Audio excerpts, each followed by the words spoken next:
Hillchase, Mlwa, Veloa, Chapter 19. 1.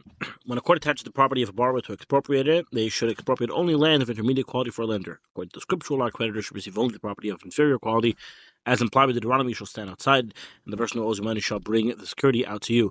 What is the tendency of a person to bring out the least valuable of his utensils? It is whoever ordained that a creditor could expropriate property of intermediate quality, so that people would not refuse to give loans. When to apply when the lender comes to collect from the borrower himself. If whoever the borrower dies, and the lender comes to collect from his heirs, whether they are below or above the age of majority, he may collect only property of inferior value. 2. Do not collect payment from property that has been sold when the debtor owns property that is still in his possession. This applies even if the property in his possession is of inferior quality, the property that has been sold is of intermediate or superior quality, and whether the property was sold or given away as presents. If the property that has not been sold is flooded, the creditor may collect the property that has been sold. The rationale, since it has been devastated, is as if it no longer exists. 3. The creditor is given the upper hand in the following situation. Reuven sold all his fields to Shimon.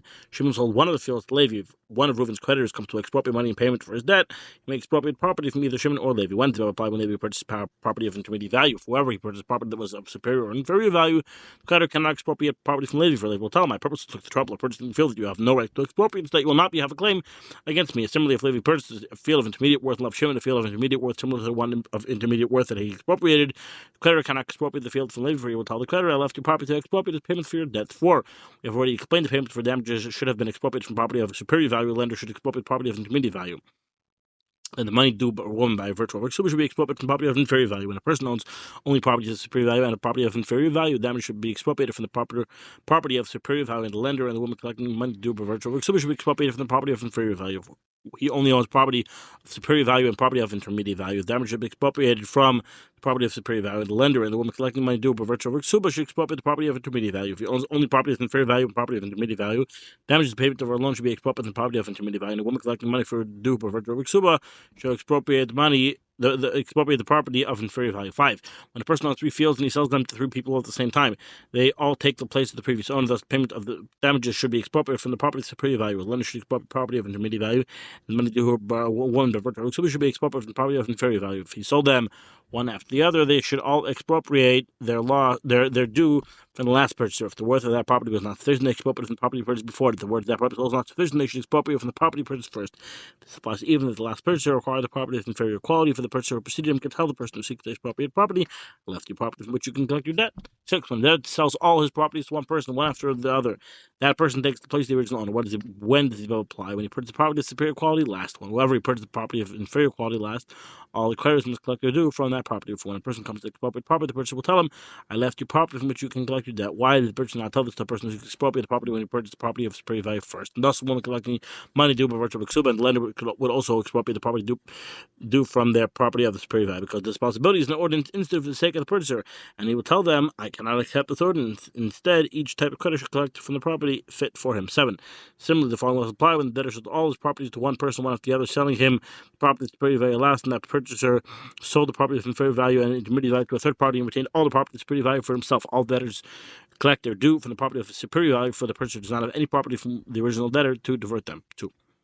When the purchaser sold the property of superior value and retained the property of inferior and intermediate value, payment for the damages should be expropriated from property of superior value in the possession of the second purchaser. The debt owed a lender and the money due a woman by virtue of should be expropriated from the property of intermediate and inferior value that the first purchaser retained. 8. As reflected in the following situation, when a person limits his power to expropriate property, this waiver may extend beyond his original intent.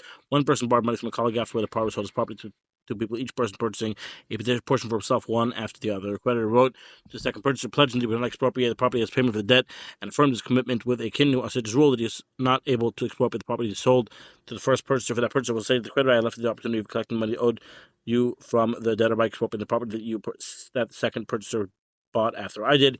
You caused yourself a loss by moving your lien on it to loss. By regard to a woman who seeks to collect money due by virtue of ksuba, she writes that away with the second purchaser, she loses the right to the money due by virtue of ksuba and cannot expropriate property. For whoever such persons write such waiver to the first purchaser, they may expropriate the property from the second purchaser. The following situation can occur when a borrower sells a field to a purchaser and the purchaser sells it to a second purchaser. The lender writes to the first purchaser, pledging that he would not expropriate the money for his payment for this debt and affirms his commitment with the kidney. The creditor can expropriate the property from the second purchaser. The first purchaser may expropriate the property from the creditor because he pledged that he would not expropriate the property, and he did. The second purchaser can then expropriate the property from the first purchaser because he sold it to him. The creditor may then expropriate the property from the second again if the second purchaser, and the cycle continues until they arrange a compromise. Then will supply the guard to a woman who seeks to collect money due by virtue of ksuba and makes a pledge to the person who purchased her husband's property. Hilchos Mloa, chapter 21. Chapter 20, halacha 1. When a person owes many debts, the person whose debt was made first has the right to expropriate property first from the borrower himself and from his creditors. If a later creditor expropriated property from before the first creditor may expropriate it from him. For the person whose debt was established first acquires the property. To what does the above apply? To land the property the borrower purchased at the time that he took the loan. However, he purchased land and property after borrowing from many creditors, no one is granted precedence over the others. Even if the borrower wrote to each one in the promissory note, the property that I will purchase in the future is on lien to you. Instead, all are equal, and whoever comes first and expropriates the property acquires it, even if he was last to make the loan. 2. When a borrower writes in the promissory note, what I require the future is on lien to you afterwards, he purchases the field and then borrows it from another person. The field is on lien to the first lender. You have to have to expropriate it. Similar principles apply, even if there are 100 creditors. There is no concept of precedence with regard to the expropriation of movable property. Instead, whoever comes first and expropriates requires, even if it was the last to make the loan.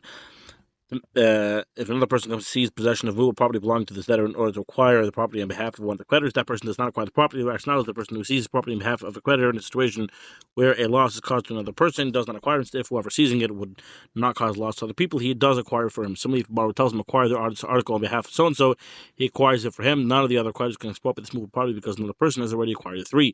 When the promissory notes are all dated on the same date or the same hour in the place where the hours are mentioned, whoever creditor comes first and whoever expropriates property, whether landed or property or movable property, acquires it. 4. The ensuing loss of power when creditors whose promissory notes are dated on the same date all come to expropriate property together, when creditors whose promissory notes were dated before one another come to expropriate movable property. For there is no concept precedence regarding movable property, or creditors come to expropriate property that the borrower purchased after taking the loan dated last, and the property the borrower possesses is not sufficient to enable each one to collect debt that is owed to them. How is property divided? If when the property is divided in equal portions according to the number of creditors the person owed the least will receive the amount owed him or less. The property is divided into that number of equal portions. If the divided property into equal portions, dividing the property into equal portions, we give the person owed the least more than he's owed. This is what should be done. We divide the sum equally among creditors that the person owed the least receive the money that is owed. He then withdraws the remaining creditors, then divide the balance of the debtors' resources in the following manner. What is applied? A person owes 3 debts.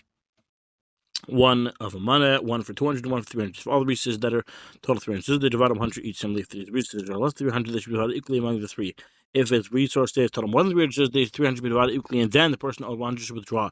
The money should be divided equally in the same manner. It wasn't applied. That is, resources total 500 less, 300 should be divided equally, and the person owed 100 should withdraw. The balance 200 less should be divided equally among the main debtors, the creditors, and the second one withdraws it. That is, it reaches total 600, the 300 divided equally, and then the person owed 100 withdraw. Then divide 200 between 2 equally, and then the second one withdraws. The 100 then remains should be given to the person owed 300. He thus receives only 300. The debtors' research them should be divided according to this pattern. Even if there are 100 creditors, if they come to divide the research at the same time, there are over again a rule that the research should be divided in proportion to the amount owed each creditor. 5. The fact that the promissory note is not dated correctly creates difficulties for its bearer. For example, Reuven and Shimon each possess a promissory note stating that Levi owes them money. The promissory note possessed by Reuven is dated to Nisan 5, and that possessed by Shimon is dated to Nisan without specifying a day. Levi possesses only one field that is not equal in value to the debt, so then both Reuven is allowed to take possession of the field. 4. Perhaps the promissory note owed Shimon was signed at the end of Nisan. Similarly, Shimon cannot expropriate a field that was sold by Levi from Ir or after. The person will tell him perhaps the date he promised note isn't the first Nisan. There's the field that was not sold at the time in possession of Reuven. Expropriate, and then let Reuven, whose promised note was dated afterwards, come and expropriate the field from me. Therefore, Shimon and Reuven write each other a document granting power of attorney that they may expropriate a field that was sold after Ir, using both vantage points. Similar apply for Levi sold one field twice, composing separate deeds of sale for Reuven and for Shimon, with one dated on the first Nisan and one first Nisan and one Nisan without specifying a day. Hilchos Mloa, chapter 21. 1. When a creditor expropriates a field, he may also expropriate the increase in value that the purchaser brings about within the field. This applies whether the field increases in value because of an investment or increases in value is a matter of course. There is, however, a difference between 2 instances. If it increases in value is a matter of course, the creditor may expropriate the entire increase in value. If it increases in value because of an investment, the creditor may expropriate only half the increase. Was implied. Reuven was owed a debt of 200 zuz by Shimon. Shimon sold a field to Levi for a money. Levi made an investment in the field and caused the value to increase, and is now worth 100. Reuven expropriated from Levi, expropriated from him for 100, and also the 50 that they content have to increase the value. If it increased the value with own accord, e.g., the price rose or trees grew, he can expropriate the entire amount. Great sages are ruling stating that a purchaser should not have a lesser legal power than the person who occupies the field belonging to a cog without permission, in which instance the increase in the value of the field is praised, and the squatter is given the weaker position. Therefore, if Levi increased 100 zuz in the value, and Levi spent 50, Levi should receive all of his expenses and half of the increase in value beyond the expenses. The other half of the increase in value and the principal should be expropriated by the creditor. These are words of logic, and it is appropriate to rule accordingly. If the purchaser then returns and expropriates the principal from Shimon's property, including even property that he sold or gave away after the time that he sold the field to Levi, this increase in value The creditor expropriated from Levi, the purchaser, whether half the value, the increase in value, or the entire increase. Levi may then expropriate only from property in the possession of Shimon. For his enactment instead, for the sake of citing out the expropriated property's increase in value, nor produce eaten by a thief, nor the sustenance given to a widow and the deceased daughters from property that has been sold. The rationales of these matters have no limit, and it is one of the leniencies associated with the expropriated. The woman is not granted the opportunity to expropriate the money due or per virtue of expropriation from property's increase in value. Why is the creditor able to expropriate only half the increase of value that comes after the investment is made? Because the increase in value comes after Shimon, the original owner borrowed money from Reuven and sold property to Levi. Thus, Reuven and Levi can be considered to be two creditors in Shimon's, and the increase in the value of the field as an increase in the value of the property that came after he borrowed from both of them. In such an instance, they divide the increase equally as we have explained. Accordingly, the following will apply in the ensuing circumstance. Reuven borrowed money from Shimon, in the partnership note he wrote that he's extending the lien to the property that I will acquire in the future. He then borrowed 200 zuz from Levi, and the partnership note wrote that he's extending the lien to the property that I will acquire in the future. He then purchased the field and sold it to Yehuda for 150 zuz. Yehuda made an investment to cause the value to increase and ultimately was worth 300 zuz. Shimon and Levi expropriated the principal and divided equally, thus each received 75 zuz. The three, Shimon, Levi, and Yehuda, then divide the 150 zuz of the field's increase in value according to the principles that we explained. Thus, Shimon expropriates the complete payment of the mana owed him from this field. Levi expropriates 137.5. Yehuda received 62.5 on the field's increase in value. They should divide the increase in this manner, in value in this manner. The principal applies even if there are 100 creditors. 2. All the produce that the purchaser consumed, however, is not expropriated from him. The produce that is attached to the field, but contracts couldn't even, the person no longer needs the nurture of the land, e.g., grapes that are ready to be harvested, may be expropriated from the creditor in the same way as he expropriates the property's increase in value. 3.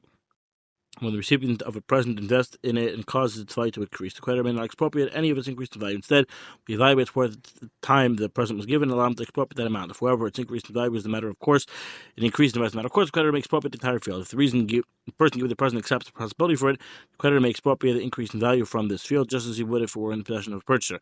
Why is the creditor given the right to expropriate half of the property's increase in value from the purchaser, but not from the person who received a present? Because the seller of the property wrote to the purchaser in the deed of sale, I'm obligated to you for the principal of the labor that you invested in and the increased value that you bring to it will bring to it as a responsibility for everything the purchaser accepted the stipulation for the purchaser took possession of the field on the condition that if the increase in value of the field was expropriated from him, he would seek recompense from the seller. Even if the stipulation was not written in the deed of sale, as a matter of public knowledge, this is the law governing the seller's responsibility to the purchaser. With regards to a present regard, the stipulation does not apply. Hence, the creditor may not expropriate an increase in value that the recipient of a present brought about through investment. 4.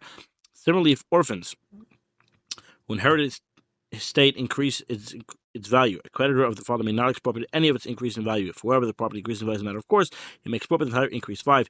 The following will apply when a creditor expropriates property for a debt owed him from a purchaser from the principal and half of the increase in the property's value. We then consider what remains of the land or property. If land that remains would be of value to the purchaser, e.g., in a field, an area where 9 cob of grain can be sown, in a garden, or half a cob of vegetables can be sown, the creditor and the purchaser should become partners with regard to the land. If the property is not large enough to be divided in a matter of the small portion is of sufficient size, the small portion of sufficient size would be referred to as a field or as a garden. The creditor should reimburse the purchaser financially for the increase in the value of the field as is due him. 6. The following was apply when a field is designated as a pay to give the creditor may expropriate the entire field. We consider half of the field's increase in value, which must be repaid to the purchaser. If half of the increase in value exceeds the purchaser's investment, he should collect the amount he invested from the creditor. He's given only this amount because the creditor can tell him if it's my field that increased in value. He should collect the remainder of the money due him from the field's increase in value from the seller. If half the field's increase in value is less than the purchaser's investment, the purchaser should be reimbursed